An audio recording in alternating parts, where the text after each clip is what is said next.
In his memory and in consultation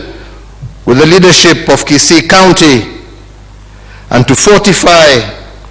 our appreciation of this great son of Kenya, as a government, we have considered it fit to rename this stadium the Simeon Nyachae Stadium, Kisii.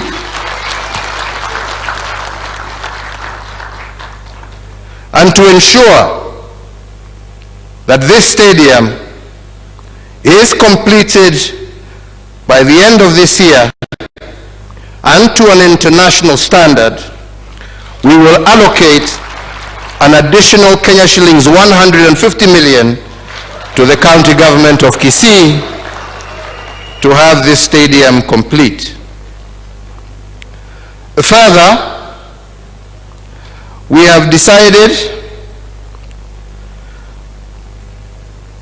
at Nyantagu Stadium, hiyo ambapo pia mzee Nyachae hapo alitoka hapo,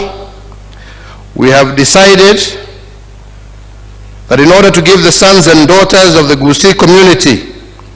an opportunity to tap their sports potential, as we heard of the late Mzee Nyachae, today I also direct the Cabinet Secretary for Sports,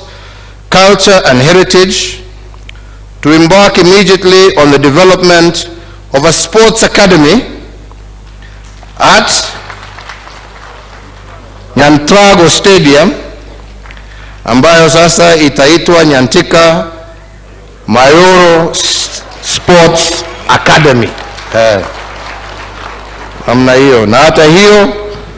tujaribu tumalize mbele ya niende nyumbani.